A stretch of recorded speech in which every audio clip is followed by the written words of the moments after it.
Mapagpalang araw, kaibigan. Ito po ang inyong kaibigan kay Jesus, Brother Manny Bautista. Ano po, minsan pa, ang salita ng Diyos, salita ni Jesus, mga salita ng mga apostol sa Biblia, salita ng mga propeta sa Biblia, ay ating pong matutunghayan sa pagkakataon na ito, hango po sa appointment, ang Biblia ng mga pastor. Po, tayo po ay mag-aaral, gaya ng dati, tayo po ay nagsisimula sa isang panalangin. Ama naming Diyos na makapangyarihan sa lahat, minsan pa, samahan mo po kami sa aming pagbubulay ng iyong salita. Hango po dito sa Poimen Bible, salita o ang Biblia ng mga pastor. Buksan ang puso't isip kung ang bawat isa naman ay meron dalang kabigatan sa buhay yung paghahanin. Kung meron mga sarit-saring sakit, iyo pong pagalingin sa iyo. Ay walang imposible, aming Diyos. Sa ngalan ni Jesus. Amen. Sa Bible po, merong binabanggit ang ating Panginoong Jesucristo doon sa Mateo chapter 24. Ano po ang nakasulat? Basahin natin, kung ano nakasulat. Ang sabi niya po, ito,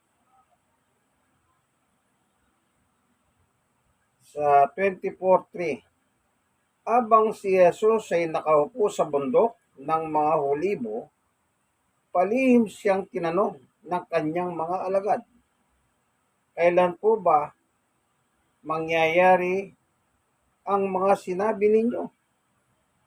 Ano po ang magiging palatandahan ng inyong muling pagparito at ng katapusan ng mundo?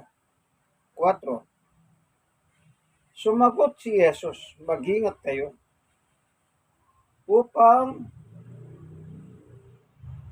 hindi kayo mailigaw ni numan. 5. Maraming paparito sa pangalan ko at magpapanggap na sila ang Kristo at marami silang maililigaw.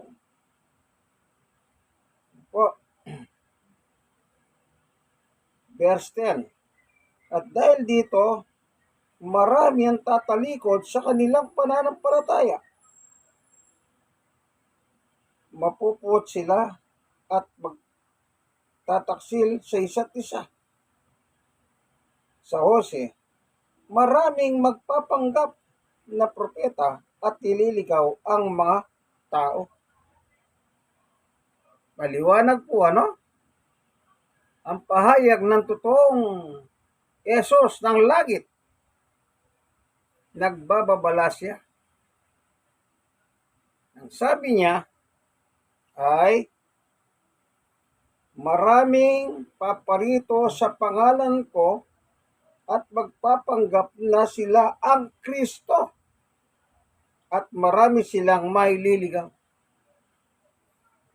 Ano daw ang sabi ng tunay na Panginoong Yesus sa langit? Marami ang magpapanggap na Kristo. Ano po bang ibig sabihin ng Kristo? Maliwanag po, Simple lang. Kristo, tagapagligtas.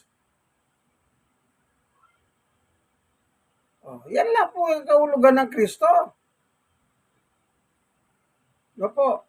Hindi na marami kung ano-ano pa. Tingnan natin ang sinabi ni Pedro sa Gawa. Ito si Pedro po, apostol ng Panginoong Jesucristo. 4:12. Dito sa Gawa sa 4:12. Pero basahin natin Dito po natin simulan sa verse 8. Sumagot si Pedro, napuspos ng Espiritu Santo. Mga taga-panguna at mga pinuno ng bayan, kung sinisiyasat ninyo kami ngayon tungkol sa kabutihang ginawa namin sa lumpong ito at paano siya gumaling. Nais kong malaman ninyong lahat at ng buong Israel ng taong ito na nakatayo sa inyong harapan at lubusang gumaling dahil sa kapangyarihan ng pangalan ni Jesucristo na taga Nazaret na inyong ipinako sa krus, ngunit muling binuhay ng Diyos. 11. Ang Jesus na ito, ang batong itinakwil ninyong mga tagapagtayo ng bahay, ang siyang naging batong panulukan. 12. Sa kanya lamang matatagpuan ang kaligtasan, sapagkat walang ibang pangalan sa buong daigdig na ibinigay ng Diyos sa mga tao upang tayo ay maligtas. Anong pangalan? Jesucristo. Ano po? Kaya yung tinutukoy po, sabi ni Jesus sa 24 ng Mateo, verse 5, o verse 4, sumagot si Jesus, mag-ingat kayo upang hindi kayo mailigaw ni naman. Meron palang magliligaw. 5, maraming paparito sa pangalan ko at magpapanggap sila ang Kristo at marami ring maililigaw. Yun. Ito palang mga bulahan. Magpapanggap na sila daw ang Kristo at marami silang maililigaw. Sa kasaysayan ng history, ng religion, marami na pong nagsalitang sila ang Kristo. Di po na natin babanggitin yung iba. Sa dami. Ano po? Yung mainit-init na lang. Na mismong kababayan natin na diniklara niya noong April 5, 2015. Napanood ko po yun. Nabasa ko rin sa mga magazine, sa babasahin. Itong si Ginoong Apollo Kibuloy o Apollo Careon Kibuloy, diniklara niya siya po ang appointed son of God. Kailan yon? April 5, 2015. Kasi po, nung papasok po tayo sa year 2000, kung inyong nahalala, papasok tayo sa year 2000. Ang sabi ni Ginoong Apollo Careon Kibuloy, January 31, year 2000, si Jesus ay babalik. At nandun po sila sa Tamayong, sa Davao, at meron silang sulok. Welcome, welcome, sabi po nila. Meron po silang video niyan. Kaya ako sinasabing napanood ko eh. Dumating po yung bagong taon kinabukasan. Wala pong Jesus na bumalik. Di dyan pa lang, makikita mo na talagang bulahan si Ginoong Apollo Careon Kibuloy. Kasi sinabi niya darating na si Jesus eh. Tapos yung covenant, yung pera ng kanyang mga lipores, kanya na mga naligaw. binigay naman sa kanya. Naging tampulan siya ng iba't ibang religion. Ayun, nagsalita na naman siya sa harap ng kamera na naman. Alam niyo po ba kung ano sinabi niya? Binibigyan pa tayo ng isang pagkakataon ng Diyos. Sa isang taon. Year 2000 na yan, ha? Year 2000, December 31 na naman. Ando naman po sila sa Tamayong, sa bundok. Nagano sila na sulo. Bini-welcome nila si Jesus. Dumating na naman yung ahono ng January 2001. Wala pong dumating na Jesus. Di lalo naman siya nabatikos. 2 beses na siyang nag-prophecy na darating si Jesus. Una, pumaltos. Yung papasok tayo sa Y2K kung tawagin nila no. Tapos, after 1 year, hindi na naman dumating si Jesus. Ngayon, siguro, sa dala ng kahihiyan, kakapal ng muka. April 5, 2015. Ako na. Tinanggihan nila sa Israel ang Jesus.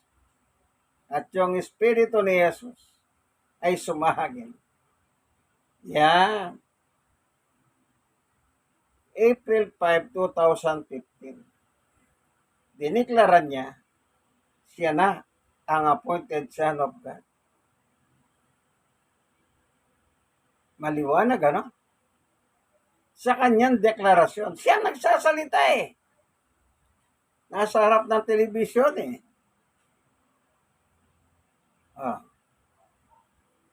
Kaya noong 2018, napanood ko rin po sa telebisyon. Lahat ng kaluluwa na hindi dumaan sa akin, hindi kayo makakapunta sa kingdom.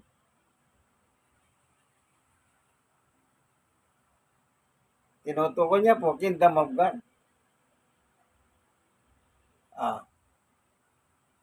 Lahat daw ng kaluluwa.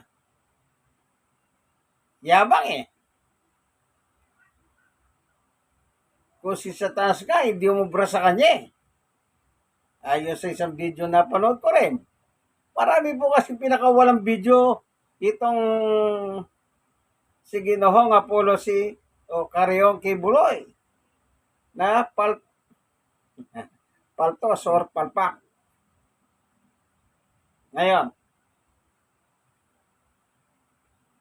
nung naging Pangulo, si Ginoong Rodrigo Duterte, Roa Duterte, doon po maraming nangyari na mga kababalaghan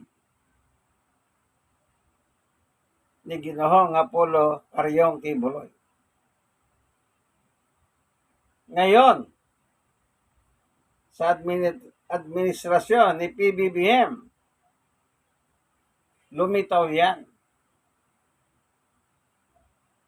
Kaya po ngayon parang bombang sumabog ang kanyang pinaggagawa. Hanggang sa Amerika pala.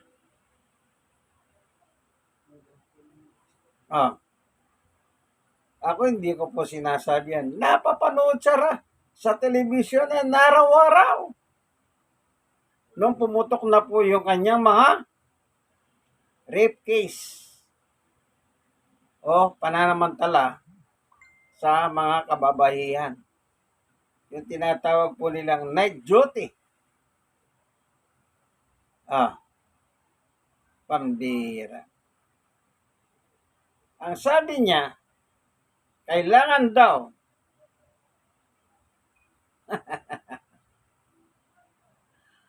Kailangan paligayahin siya. Ginaya niya yung kay Aring David. Binabagid niya pa yan eh. Yung tungkol kay David. Dahil marami naging asawa si David. Dapat daw siyang paligayahin. Ano pa pinagyayabang niya? Inahabol siya ng mga babae. Ano sabi niya? Kung hindi ko naman sila pagbibigyan, ibabaling nila sa akin ang galit nila. Doon pa lang sa salita niyang kung hindi ko sila pagbibigyan, okay, sundin natin yung gusto niya. Yung babae nang lumapit sa kanya. Kung matinukan tao, sa Bible, bawal lang ginagawa mo. Sa Bible, bawal ang ginagawa mo. Asawa dito, asawa doon. Inaasawa po ni Ginoong Kibuloy, yung hindi niya asawa. Maging sa batas po sa Pilipinas, pag sinambahan ka ng rape, kahit hostes pa yan, didinggin ng hukuman yan.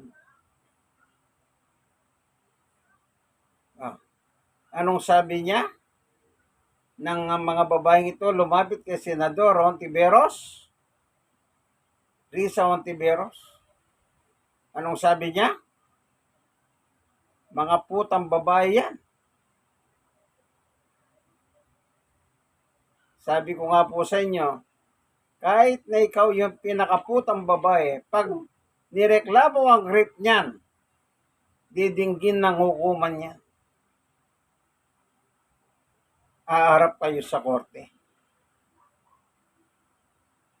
Apo.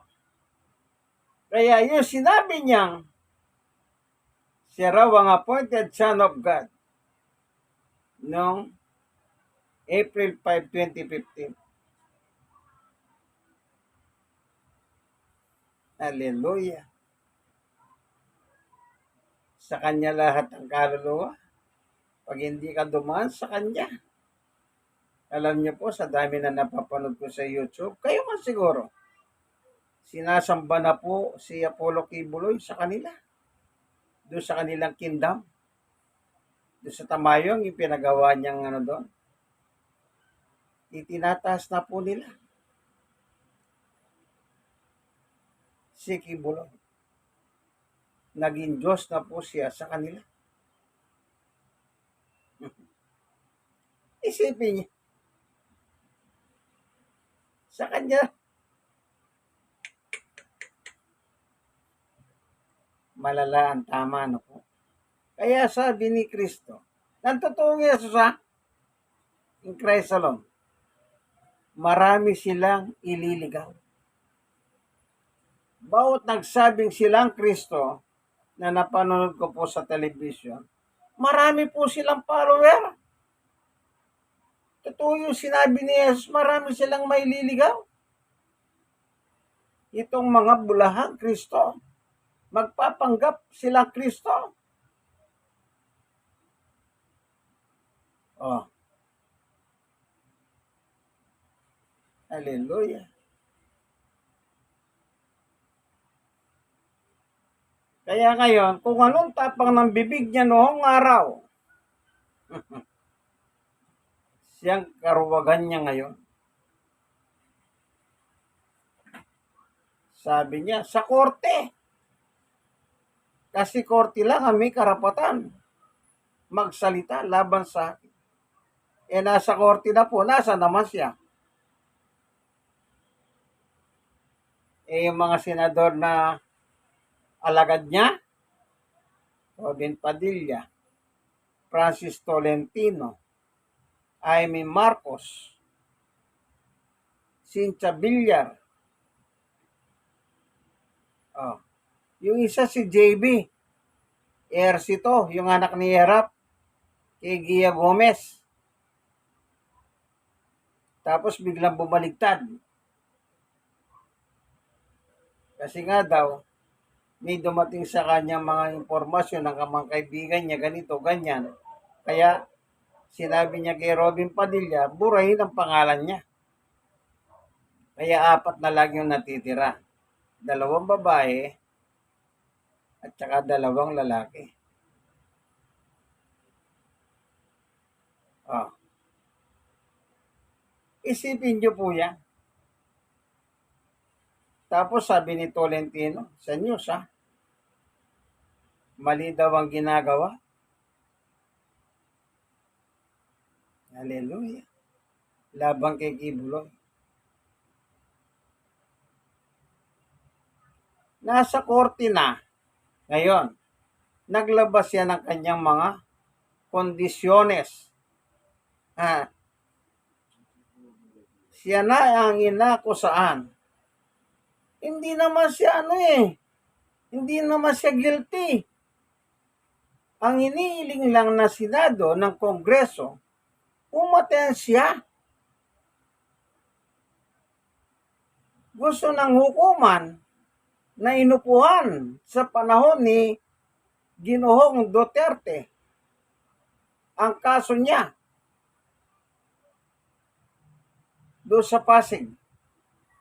4 na taon po inupuhan ni Minardo Guevara, Justice Department ni Duterte. Ngayon nasa kabinete ni PBBM. Hindi gumulong ang hustisya.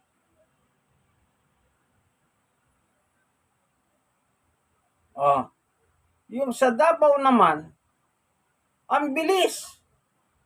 Yung sinampang kaso na rape sa kanya. Antimano na dismiss ng korte doon. Ngayon, nagreklamo yung mga biktima at dito sila pumunta sa Department of Justice. Kaya walang nangyari sa panahon ni Duterte.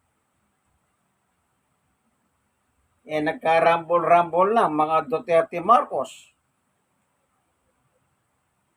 Kaya yan, sumingaw na ngayon.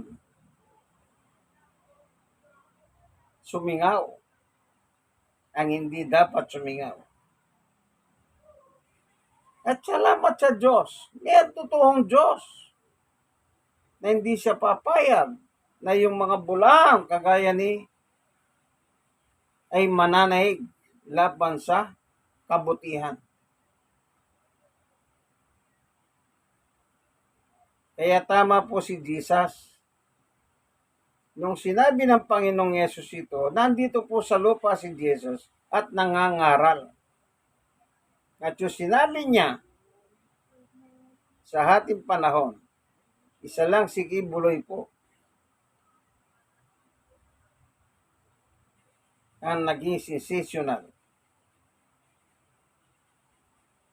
Wala na. Nagtatago. Hindi na niya alam kung saan siya tatakbo. Pasasan ba't malalambat din yan ng NBI at ang pulis. Sige lang, Bulahang Kristo ng Tamayong Davao. Isipin niyo po yan. Ang pagwawalang niya sa mga kababaihan. Ang nakakalungkot itong si Robin Padilla. Panalangin pa ng panalangin ng Islam. Kayong mga Muslim po, in fairness kayo ba? Matwid ba ng isang leader ng simbahan? Aasaway ng hindi asawa? Sa Muslim, alam ko hanggang 4 na asawa. Pwedeng asawahin. Asawa niya yun . Pero si Kibuloy, hindi niya asawa. Oh, in fairness sa inyong mga Muslim, may kaibigan din akong Muslim eh. Sabi nga ng kaibigan kong Muslim, si Amin Tao, tinanong ko sa kanya yan eh. Hanggang ilan ba pwedeng asawa ka ako sa inyo? Ang sagot niya, isa lang ang asawa talaga. Pero binibigyan sila hanggang 4. Pero kailangan yung asawa mong 4, equally, pantay-pantay. Kung binigyan mo yung una, lahat yun, bibigyan mo. Pero kung wala ka namang pera, sabi niya, tama na yung isa lang. Sabi ng kaibigan kong Muslim. Pero si Kibuloy, hindi niya po asawa eh. Meron pa nga sinasabing minor de edad eh. Underage. Oh. Yun po, labag sa batas yun.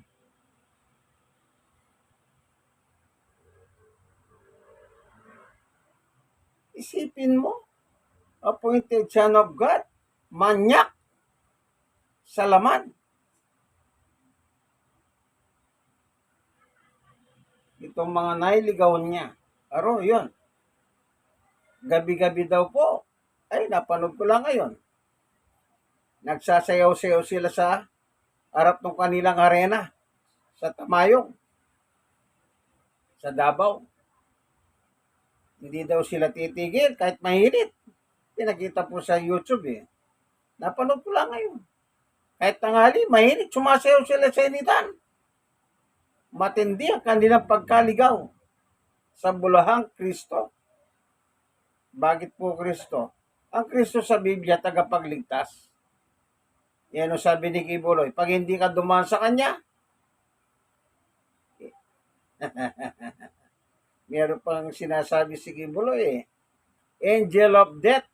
Dadalawin. Pag hindi ka sumunod sa Kanya, dadalawin ka ng Angel of Death. Malupit, di po ba?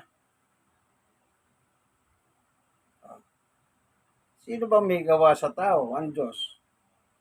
Eh, sinong nagmamayari ng kaluluwa ng tao? Eh, di Diyos. Eh, sasabihin niya, lahat niyang kaluluwa niyo, hakin yan. O, pati Diyos, pinalitan. Ano yan? Imitator. Nag-imitate na siya sa Diyos, inimitate niya pa yung anak ng Diyos, si Jesus. Malupit. Oh. Ngayon, tago dito, tago doon. Oh, sige lang. At pasasahan ba't maagilap ka rin ng kamay ng Diyos sa pamamagitan ng pulis at NBI. Bulahang Kristo ng Tamayong Davao City. Kaya tama po yung sinabi ni Jesus eh. No? Anong sabi niya? Marami silang may liligaw. Oh.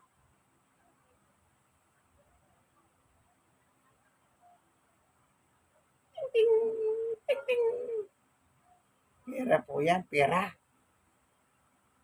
Oh.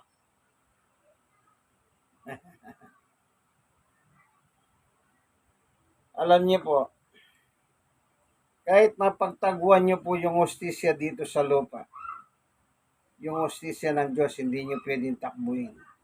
Eh bakit? Sa ayaw ninyo sa gusto, harap talaga kayo sa Diyos. Eh. Yung totoong judge. Tingnan natin na sulat ni Apostol Pablo. Ano po sabi ni Apostol Pablo?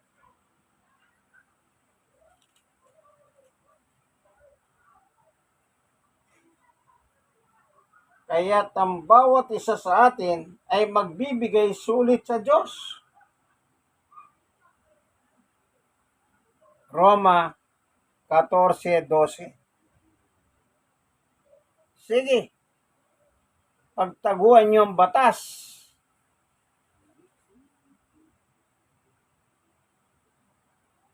Si Ginoong Duterte. malapit na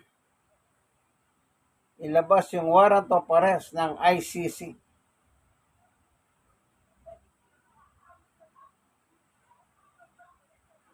Kaya nagmamadali silang palayasin sa Malacanang si PBBM. Di ba nag-prayer rally sila? Prayer rally daw. Pero ano ang nakikita nyo pag pinanood nyo ron?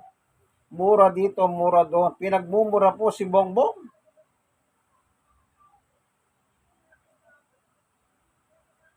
Pinagmumura. Napanood ko yun eh. Prayer rally. Ang ganda ng title, prayer rally.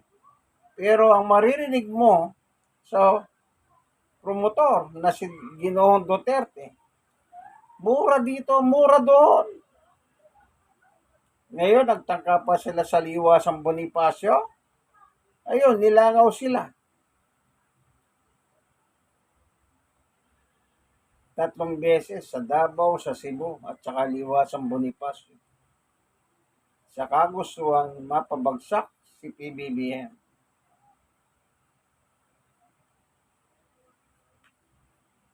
Nag-kesyo, ganito yan, ganyan. Kasalanan din nila eh. Alam pa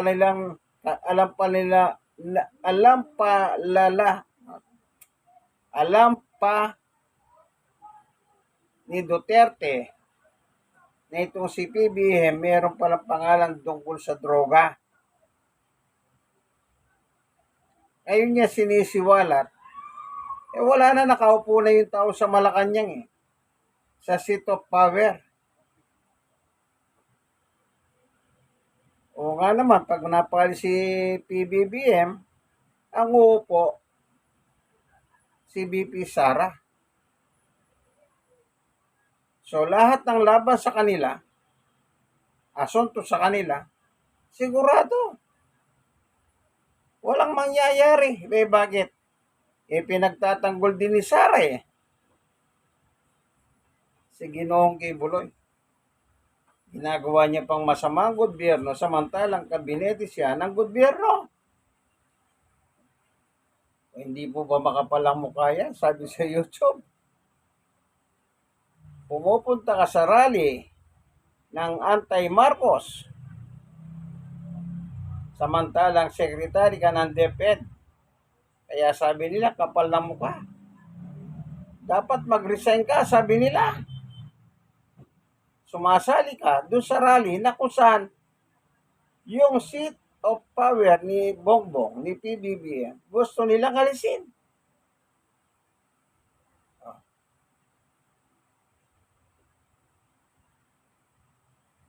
Yun nga po sabi ko sa inyo eh.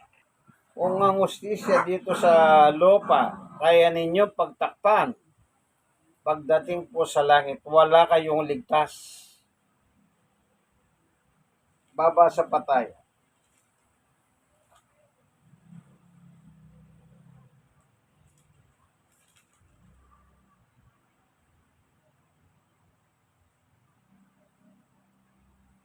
Hebreo chapter 3 verse 14. Sapagkat tayong lahat ay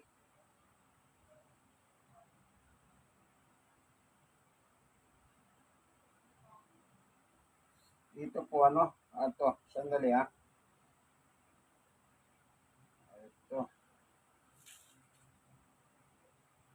Ito, sa Hebreo chapter 4 pala, 13. Walang nilalang na makapagtatago sa Diyos. Ang lahat ay yayag sa Kanya. Ang lahat ay yayag at lantad sa Kanyang paningin. At sa Kanya tayo magsusulit ng ating mga sarili. Yung ginawa ng ating sarili habang nandito tayo sa lupa, nakawalangyahan.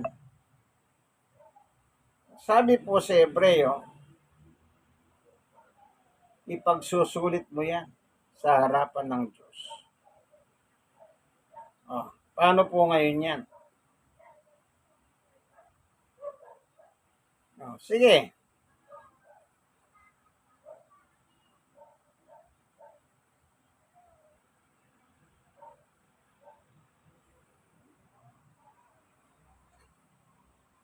Inupuan yung kaso niya, Duterte administration, sa ilalim ni Ginoong Guevara. Ngayon, lumitaw. Sumingaw. 4 years. Hindi gumulong ang hustisya. Kala nyo hindi nyo pagbabayaran yan? Kahit anong talino nyo. Kahit magsisi pa kayo. Kung hindi nyo sasabihin ang totoo, paano kayo patatawarin ng Diyos? Nilagay kayo sa posisyon, pero anong ginawa nyo? Hindi Diyos ang pinaglingkuran ninyo. Ginawa nyong Diyos ang nakaupo sa Malacanang. Kaya wala kayong Diyos. Wala kayong hawa sa taong inyong mga inapi.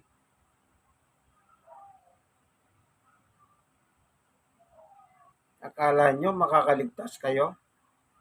Akala nyo lang yan. Reliyoso kayo?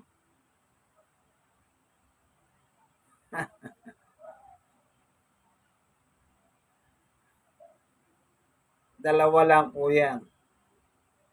Kay Kristo at kay Satanas. Nagkataon sa administrasyon ni Duterte kay Satanas kayo.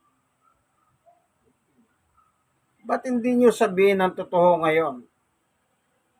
Nakaupo kayo sa gobyernong ito na kinuha kayo. Ba't hindi nyo kaya sabihin ang totoo na pinagagawa ng inyong amo sa nakarang administrasyon? Yung dalawang abogado ni Kibuloy, Duterte, si Panelo, at saka si, yung isa. Iba ng mga pinagsasabi, magkakontra na.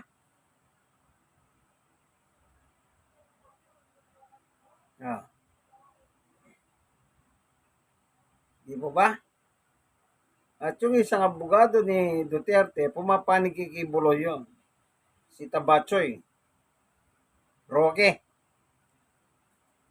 Pinagtatanggol niya si Kibuloy. Pero yung isa, si Payat,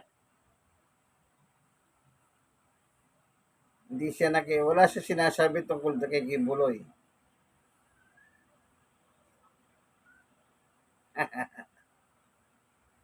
Hallelujah. Akala nyo makakaligtas kayo? Pananagutin nyo sa Diyos ang inyong mga ginagawang pagtatakip ng kawalanyahan ng inyong mga Diyos na itinuring. Hindi kayo anak ng Diyos. Sa Biblia, si Satanas tinatawag din Diyos. Yun ang inyong Diyos, si Satanas. Kasi nilagay kayo sa pwesto, pero hindi kayo nagsilbi sa bayan. Walang hawa niyong inapi ang mga tao. Pinikit niyo ang inyong mata nang dahil lang sa bling-bling, bling-bling, bling-bling. Alam niyo na yan. Oh.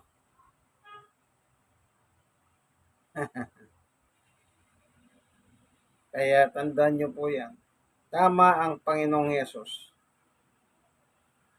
May lumitaw na mga magsasabing ako ang Kristo. Yung Kristo ng Davao at saka si Duterte, sanggang dikit sila. Bakit sanggang dikit? Yung kayamanan ni Kibuloy, nilipat na niya kay Duterte. Ano man mangyari sa kanya,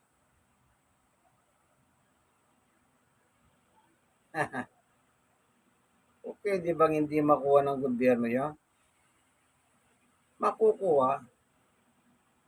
Yung mga ninakaw nga ng mga holders, mga administrasyon meron na bawi nga ng bilyon-bilyon ng gobyerno Kahit gaano pa nila ka tinago. ang nakaw na yaman ng mga Marcoses sa panahon ni Cory Aquino, ni Nonoy Aquino, nakabawi po sila sa pamagitan ng PCGG. Di po ba? Kaya yung mga pera dyan, antayin nyo lang. Meron din kakasangkapanin ng Diyos dyan para mabawi ang mga ninakaw niyong pera sa taong bayan. Bakit po nasabing ninakaw? Sa dyaryo nakalagay yan eh. Isipin niyo po, hindi nila kayang ipaliwanag kung saan nila dinala yung mga pera. Yung mga senador, yung mga pidap-pidap, baka akala nyo, hindi kayo mananagot sa Diyos niya. Mananagot kayo. Nakalagay sa Biblia eh. Ayag at lantad sa paningin ng Diyos ang lahat ng ginagawa ng tao. Sige, magpakabundat kayo. Kakainin din kayo ng uod sa lupa pagkamatay niyo. At ang mahirap, sa impyerno pa kayo pupunta.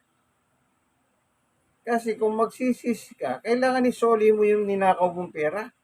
Hindi po pwede yung nagnakaw ka na nagnakaw pagkatapos magsisi ka na. Ganun lang ba? Pati Diyos lolokohin nyo?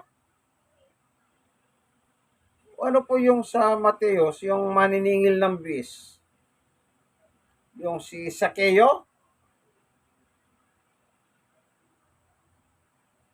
Nang dumarating si Jesus, sumakyat sa puno ng alaman niyo, si Kamoro ay tayo. Sabi ni Jesus, halika bumaba ka dito, Sakeo.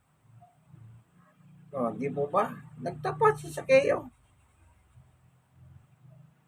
Kung meron man ako ninakaw, labis ang singil ko sa buwis, sabi niya. Isosoli ko po. O, kita niya. Isosoli niya.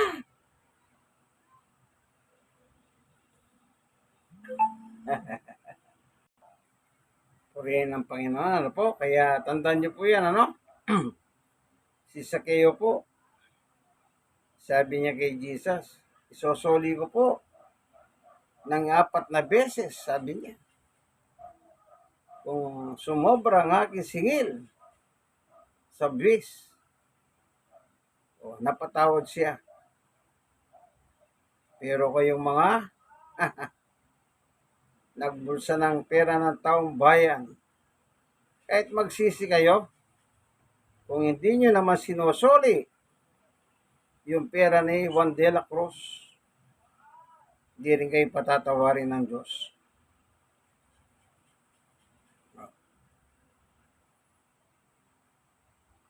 Opo, tandaan po ninyo, ang Biblia po ang naglalahad ng katotohanan.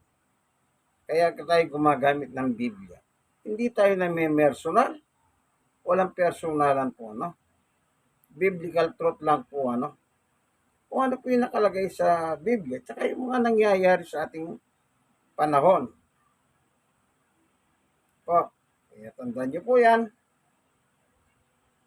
God is good all the time. Ito po ang inyong kaibigan, kay Jesus, Brother Manny Bautista. Salamat po, Panginoon Diyos, sa katotohanan binahagi mo sa amin na napakaliwanag ng iyong turo sa amin. Na dapat po mag-ingat kami upang hindi kami mailigaw ng mga bulahang Kristo na naglipa na dito sa ibabaw ng mundo. Salamat po, Panginoon Diyos, sa ngalan ni Jesus. Amen. Minsan pa, ito po ang ating programang Ang Kasaysayan ng Hiwaga. Kaibigan, like,